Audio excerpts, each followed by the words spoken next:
Hello everyone, মই জুই তোমালোক সকলোকে স্বাগতম জনাইছো ইউটিউব চেনেল জ্ঞানজ্যোতি আসামলে আৰু ক্লাস 9 ৰ আমি সায়েন্সৰ অধ্যায় 13 Why do we fall ill আমি অসুস্থ হওঁ কিয় এই চেপ্টাৰটো ষ্টাডি কৰি আছিলো ওকে আৰু ইয়াত আমি স্বাস্থ্য আৰু ডিজিজ মানে ৰোগৰ কথা পাইছিলো আৰু ৰোগ দুই ধৰণে হ'ব পাৰে তাৰ দুটা কজ পাইছিলো হয়নে সংক্ৰামক কাৰক আৰু অসংক্ৰামক কাৰক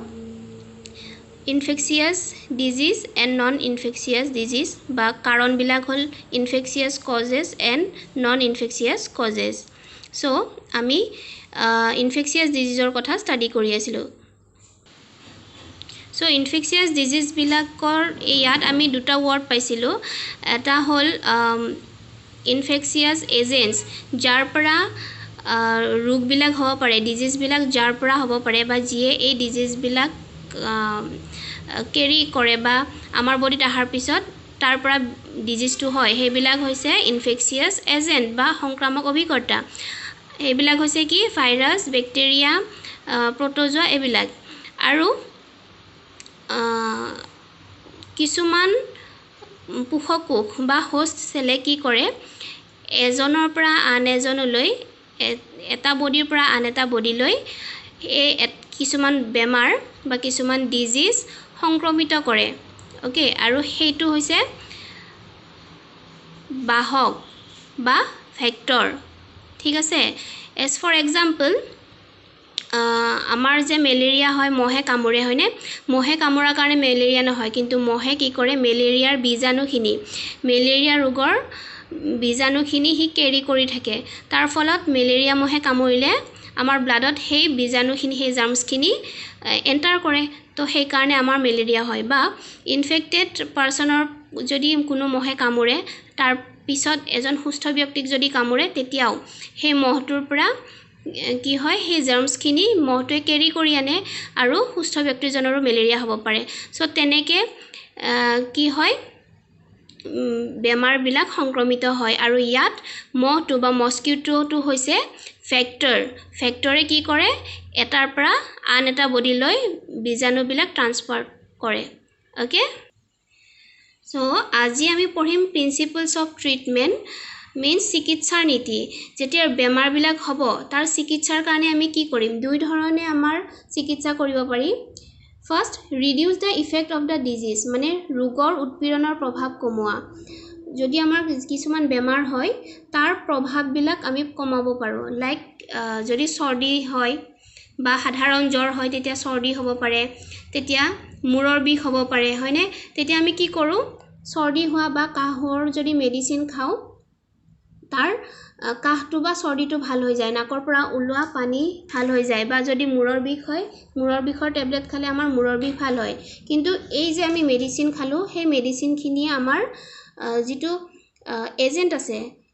একচুয়াল বেমাৰৰ যেটো এজেন্ট আছে তাক ধ্বংস নকৰে তাক ডেস্ট্ৰয় নকৰে কিন্তু সেই বেমাৰটো হোৱাৰ লক্ষণ বিলাককহে কমাই পেলায় বুজিছা সৰ্দি জ্বৰ বা কাহ হোৱাটো একচুয়ালি এটা বেমাৰ নহয় এবোৰ এটা বেমাৰৰ লক্ষণ হে ঠিক আছে সো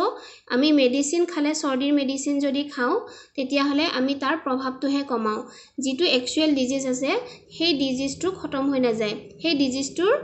যেটো এজেন্ট যেটো অভিকৰ্তাৰ পৰা সেই ডিজিজটো হয় বেক্টেৰিয়া বা ভাইৰাছ হেতু খতম হৈ না যায় তো হেতু হল এটা process and second process is kill the cause of the disease means ৰোগৰ বীজাণু ধ্বংস কৰা ওকে কিছুমান মেডিসিন খাই পেলাই আমি যেটো ৰোগ হৈছে যেটো ডিজিজ হৈছে তাৰ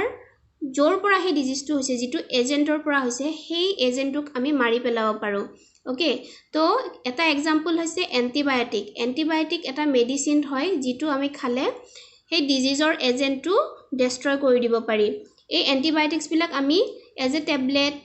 এজ এ ক্যাপসুল বা অইনমেন্ট বা মলম যে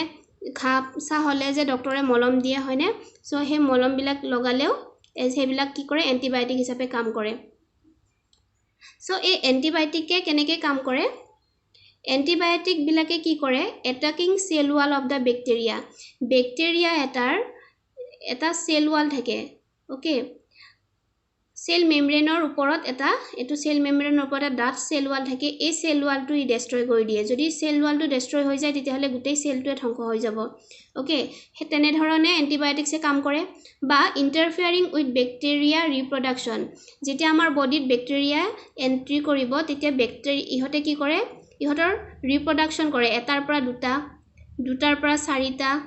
চাৰিটাৰ পৰা আঠটা তেনেকে ইহতে ৰিপ্ৰডাকশন কৰে তাহাতৰ সেল বিলাক ডিভিজন কৰি পেলাই তো সেই ৰিপ্ৰডাকশনত ইহতে বাধা দিব পাৰে এন্টিবায়োটিক্সে সো বাধা দিলে কি হ'ব তাহাতৰ যেটো নাম্বাৰস আছে নাম্বাৰসটো কমি যাব তেতিয়া লাহে লাহে আমাৰ বেমাৰটো নাইকিয়া হ'ব আৰু কেনেকে কাম কৰে blocking protein production or biochemical process in bacteria এতিয়া আমাৰ বডিৰ ভিতৰত যেনেকে কিছুমান ফাংচনস চলি থাকে প্ৰটিন সিনথেসিস হোৱা হয়নে তো তেনেকে ব্যাকটেৰিয়াৰ ক্ষেত্ৰতো কি হয় প্ৰটিন সিনথেসিস হৈ থাকে তো কি কৰে এই এন্টিবায়োটিক্স বিলাকে সেই প্ৰটিন ফাংচনখিনি প্ৰটিন প্ৰডাকশনৰ ফাংচনখিনি বন্ধ কৰি দিয়ে তো যেতিয়া প্ৰটিন ফাংচনখিনি বন্ধ হৈ যাব তেতিয়া তাহাতৰ ভিতৰৰ আন কামখিনি বন্ধ হৈ যাব তেতিয়া হলে অটোমেটিক ব্যাকটেৰিয়াটো মৰি যাব তো এনেকে এন্টিবায়োটিক্সে কাম কৰে ওকে সো এইটো আছিলে আমাৰ প্ৰিন্সিপল অফ ট্ৰিটমেন্ট যেতিয়া বেমাৰটো হ'ব তেতিয়া আমি কেনে ধৰণে ট্ৰিটমেন্ট লম বেমাৰটোৰ পৰা কেনেকে চিকিৎসা লৈ ভাল পাম এতিয়া আমি পঢ়িম প্ৰিন্সিপল অফ প্ৰিভেনশন মানে ৰোগ নিবাৰণৰ নীতি মানে প্ৰিভেনশন মানে কি প্ৰিভেনশন ইজ বেটাৰ দেন কিউৰ বেমাৰ এটা হলে আমি কিউৰ হোৱাতকে বেমাৰটো নোহোৱাকৈ থকাটো বেছি ভাল তো ৰোগ নিবাৰণৰ নীতি দুটা আছে প্ৰিভেনশনৰ দুটা প্ৰিন্সিপল আছে জেনাৰেল ওয়ে সাধাৰণ প্ৰক্ৰিয়া আৰু স্পেসিফিক ওয়ে বিশেষ প্ৰক্ৰিয়া ওকে সো জেনাৰেল ওয়েটো কি সাধাৰণ প্ৰক্ৰিয়াটো এতিয়া আমাৰ যদি জ্বৰ সৰ্দি কাহ হয় তেতিয়া হলে মানুহৰ সংস্পৰ্শত আহিলে মানে আমাৰ ওচৰত যদি কোনোবা বেলেগ মানুহ থাকে একেলগে বহি থাকো খেলি থাকো তেতিয়া হলে মোৰ যদি সৰ্দি হৈছে মোৰ পৰা বেলেগ এজনৰ ব্যক্তি লৈ যাব হয়নে তো এতিয়া যে শুনি আছে কৰোনা ভাইৰাছৰ ক্ষেত্ৰত সোশ্যাল ডিস্টেন্সিং হয়নে এই সোশ্যাল ডিস্টেন্সিং মানে এজনৰ মানুহ বিলাক আতৰে থাকা হেতু হৈছে জেনাৰেল ওয়ে যদি আমি আতৰে থাকো ইজনৰ পৰা হিজনে তেতিয়া হলে কি হ'ব বেমাৰটো ইজনৰ পৰা হিজনলৈ নাহিব সংক্ৰমিত নহব বুজি পাইছানে সো জ্বৰ সৰ্দি বা কাহটো কি হ'ব আমি যদি কাহ মাৰো আমাৰ মুখৰ পৰা সেই বীজাণু বিলাক সেই জাৰ্মস বিলাক এয়াৰত আহিব আৰু সেই এয়াৰখিনি যদি বেলেগ এজন মানুহে উশাহ নিশাহত লয় তেতিয়া হলে সেই মানুহজনৰ হ'ব গতিকে আমি যদি ক্ৰাউডেড এৰিয়াত নেযাও বা যাৰ তেনেকুৱা বেমাৰ হৈছে তাৰ ওচৰলৈ নাযাও তেতিয়া হলে সেই বেমাৰটোৰ পৰা আমি হাত সাৰি থাকিব পাৰিম বুজিছানে সো কৰোনা ভাইৰাছৰ মানে কোভিড-19 বেমাৰৰ কাৰণে কি হয় আমি সোশ্যাল ডিস্টেন্সিংটো মানি চলিব লাগে যাতে এজনৰ পৰা আন এজনলৈ কি হয় বেমাৰটো আহিব নোৱাৰে হেতু হল জেনাৰেল ওয়ে ওকে এতিয়া স্পেসিফিক ওয়ে কি হয়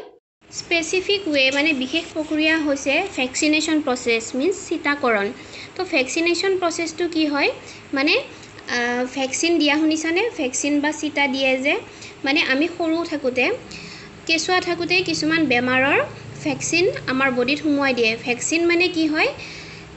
কিছুমান ৰোগ ধৰা জন্ডিস হোক বা পলিও হোক তাৰ কিছুমান উইক জাৰ্মস বিলাক আমাৰ বডিত সৰু থাকোতে সোমোৱাই দিয়া হয় বুজিছানে তো সোমোৱাই দিলে কি হয় আমাৰ বডিৰ এন্টিবডি বিলাকে তাহাতক ডেস্ট্ৰয় কৰি দিয়ে আৰু ডেস্ট্ৰয় কৰি দিয়াৰ ফলত কি হয় মানে আমাৰ বডিয়ে অলৰেডি সেই বেমাৰটোৰ কথা গম পাই থৈ দিয়ে আৰু তাৰ যিবিলাক এন্টিবডি অলৰেডি বনিছে সেইবিলাক আমাৰ বডিত থাকি যায় গতিকে পিছলৈ যেতিয়া আমি ডাঙৰ হলে সেই বেমাৰটো যিটো আমি অলৰেডি ভ্যাকসিন লৈ থৈছো সেই বডিত মানে বেমাৰৰ বীজাণুটোৱে আমাক আকৌ এটেক কৰিব নোৱাৰে এনে ধৰণৰ কিছুমান ভ্যাকসিন আমাৰ বডিত দিয়ে তো তেতিয়া কি কৰে সেই বেমাৰটোৰ সাপোজ জন্ডিস এই জন্ডিস বেমাৰটোৰ যিবিলাক ভাইৰাছ আছে বা বীজাণু আছে সেই বীজাণুটোৰ মানে দুৰ্বল বীজাণু বিলাক আমাৰ বডিত পঠাই দিয়ে ওকে আমাৰ যেতিয়া বডিত পঠাই দিয়ে আমাৰ বডিৰ যেটো ইমিউন সিস্টেম আছে সেই ইমিউন সিস্টেম বিলাকে কিছুমান সেল প্ৰডিউস কৰে বা এন্টিবডি এই সেল বিলাক হল এন্টিবডি এই সেল বিলাকে কি কৰে এই উইক জাৰ্মস খিনিক এটেক কৰিব পাৰে মানে ইহতে গম পায় যে বাহিৰৰ পৰা ফৰেন কিছুমান জাৰ্মস আমাৰ বডিত এন্ট্ৰি কৰিছে আৰু হিয়তক আমি ডেস্ট্ৰয় কৰিব লাগে সো এই এণ্টিবডিবিলাকে যিবিলাক সেল ইমিউন সিস্টেমে উলিয়াই সেই সেলবিলাক এই সেলবিলাকে ইহঁতৰ ওপৰত এটেক কৰে আৰু পিছত ইহঁতক মাৰি পেলায় ডেষ্ট্ৰয় কৰি পেলায় তো ইহঁত ডেষ্ট্ৰয় হৈ যোৱাৰ পিছত এই সেলখিনিটো আমাৰ স্পেচিয়েল সেলখিনিটো আমাৰ বডিত থাকি যাব হয়নে সো এই স্পেচিয়েল সেলখিনিয়ে কি কৰিব আমাৰ বডিত ষ্ট'ৰ হৈ থাকিব জমা হৈ থাকিব তাৰ পিছত আমাৰ ডাঙৰ হোৱাৰ পিছত কি হ'ব যেতিয়া আমাৰ বডিত আকৌ জন্ডিছৰ বেলেগৰ পৰা জন্ডিছৰ এজেন্ট বিলাক আহিব আমাৰ বডিত তেতিয়া এই সেলবিলাকটো অলৰেডি আছে ন এই সেলবিলাকে ইয়াক এটেক কৰিব এটেক কৰি ইয়াক ধ্বংস কৰি দিব তেতিয়া আমাৰ বডিত কি হ'ব জন্ডিছ নহয় বুজিছানে তো এনেকে ভ্যাকচিনে কাম কৰে আমাৰ বডিত ক্লিয়াৰ এতিয়া কোভিড-19 বেমাৰৰ ভাইৰাছ হল কৰোনা ভাইৰাছ হয়নে তো এই কৰোনা ভাইৰাছটো হল এজেন্ট ঠিক আছে এতিয়া ইয়াৰ কোনো ধৰণৰ মেডিসিন ওলোৱা নাই বা ভ্যাকচিন ওলোৱা নাই যদি ওলাই তেতিয়া হলে কি হ'ব যাৰ যাৰ বেমাৰ হোৱা নাই তাক এই কৰোনা ভাইৰাছৰ উইক যিবিলাক ভাইৰাছ আছে সেইবিলাক আমাৰ বডিত হুমুৱাই দিব পাৰে তাৰ পিছত হিহতে কি কৰিব আমাৰ ইমিউন সিস্টেমটো যিবিলাক এন্টিবডি প্ৰডিউস কৰিব যিবিলাক সেল প্ৰডিউস কৰিব সেইবিলাকক হিহতে ডেষ্ট্ৰয় কৰি দিব তাৰ পিছত আমাৰ বডিত যেতিয়া ষ্ট্ৰং ভাইৰাছ বিলাক আহিব পাৰে তেতিয়া কি হ'ব সেই মানে বেমাৰটোৱে আমাক কোনো ইফেক্ট কৰিব নোৱাৰে তো এনেকুৱা ধৰণে ভ্যাকচিন মানে ভ্যাকচিনে কাম কৰে ইয়াৰ পিছত আমি ষ্টাডি কৰিম এবাউট ইমিউন সিস্টেম মানে অসংক্ৰাম্য তন্ত্ৰ ইমিউন সিস্টেম আমাৰ বডিত যে ইমিউন সিস্টেম থাকে মানে ইমিউনিটিটো কি হয় immunity the ability of an organism to resist a particular infection by the action of specific antibodies okay so ability মানে আমাৰ বডিত যদি কিছুমান ইনফেকশন হয় মানে ফৰেন কিছুমান জাৰ্মস আহি পেলাই আমাৰ বডিত যদি ইনফেক্ট কৰে যিকোনো পাৰ্টত যিকোনো বডি পাৰ্ট বা টিস্যুত যদি এটেক কৰে তেতিয়া হলে আমাৰ বডিৰ